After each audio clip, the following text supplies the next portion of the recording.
فيصل يوسف بردفكي أنا كسج قامش له اللي قال منك كاك فيصل بخير هاتي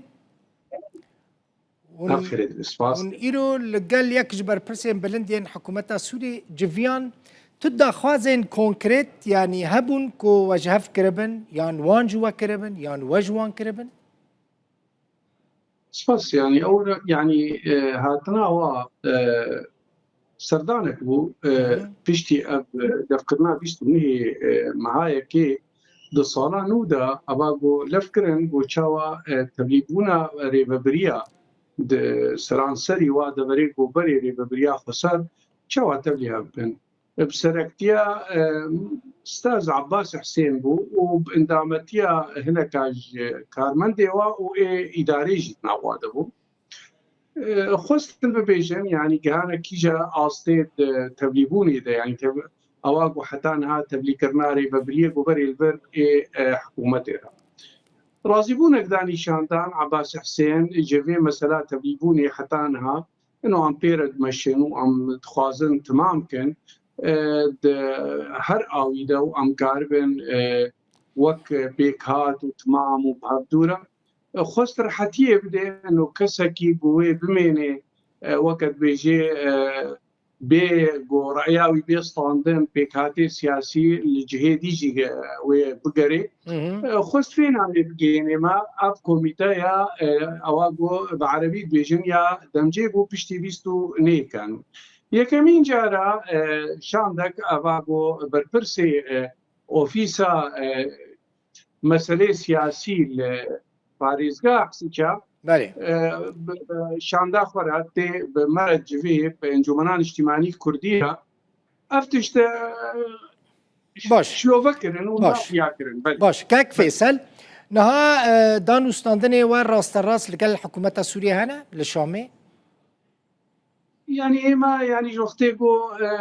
يعني بيشتي بشار الاسد وحتى ايرو دانو ستاندني ما هر وقتي هنا ما قلت نكرنا بردوامن قها حد اكيد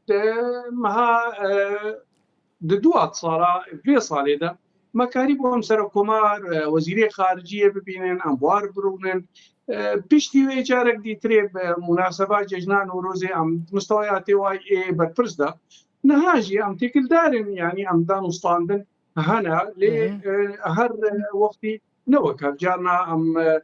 خورتن جارنا الجور لازمي وحاجتي اللي تكلي قطنا بله تشتكي دن كاك فيصل مثلا وهر دمي بري يعني بري نها دمكم برسا هون سوريا كتشاود خازن جواد ذكر ودقوت ام فدرالية خازنو هين للسر دخازة فدرالية هون إصرار دكن يعني ما جارات دويم ها دواد صالة نهادا وقتي وما بريز أسعد شيباني دي دوی وقتی دا يعني ما شلو بكر انه ما ممكن جمانا اجتماعي كردي يروج وقتي ام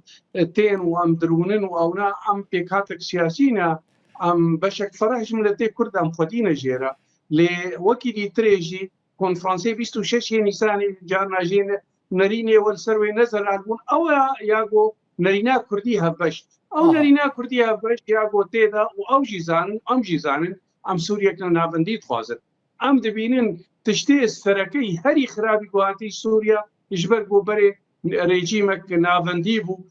دستلاتك نافنديبو هر وقت يام دبيجن وامشلو بدكن ليك هاي حتى كي قوتو بيج عوام عربي بيجن تفاوض قوما كربي عم دبينن حتى ايروجي او نرينا كردي هبشوي او ببنجاج دانس باشا اف 26 نيسان ايرو 21 نيسان نزكي سالك دسر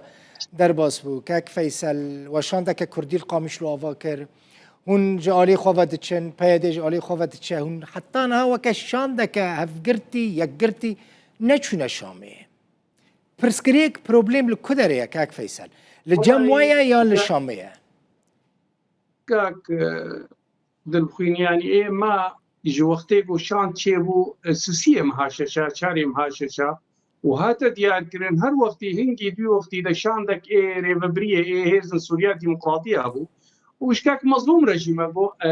تواد بيني شان دا كردي ام بينن يكمين دا قوتو بيش واره بي يا كردي بي ام كاربن اول بيش يا هرتشتي بي اري كرنك دبولي جي مخابنيه يعني ما نبيس آلية حكومتها الشامية دا اري كرنك حتى مدريا هناك آلية دي رجيشان لێ پشتی وێ حتا مەژی خواست یعنی ئێمە ئەم خوازن هەردوو ببین هەر وەختی جاری خۆکن جوانان نیشتیمانی کوردی ژبەرگ و کۆنفرانسی 26 نیسانی ئەمپێرە ما مۆستا بوون و شاندا کوردی و نەرینا ملەت ئێمە ئەم خۆدی بوون ژێ نەرینێ و ئیرۆژی ئەم خۆدینە ژێرە ئەو شان گۆبرا برێک و پێک پێشاتێک بۆ چێبوون ساڵان ودا یعنی پشتی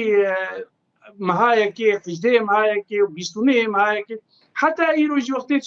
دمهاد دوادە مەتەکەزی سەروێ شاندێکرد ئالی خۆدەوەکن جوانان نیشتیمانی کوردی وەزیرێ دەربەرە ئەسعاد شێبانی حتا پشتی وێ ژێنە کەسێ وای کۆمەدیتن و ئەم دائیمەنجی تەکەزیە سەروێ لێ ئەم دبێژن لێ ئەم تشتێکی تەکەستن ئەم دبێژن بەری بیستونە هەیە کانونێ و ئیرۆ نەوەکە بوو یعنی بەری بێ یعنی لەفکردنا بیستونە هەیە کانونی سەر دەبەرێ کوردیە ینی مەسەلەی کوردی ئەم دبێژن دوێ ئەمرێک و پێک بن ینی پشتی وێ بیستونە هەیە کانونی ئەم لەفکردنا بۆ بووی دەمجا گۆ چێدوێ دوێ لەفکردنامە ببێ لەفکردنەك بنگێک بۆ نا ئەم گاوەکێ پێش دەبابێژن ئەم هەوێدی پاش دەبەگەرن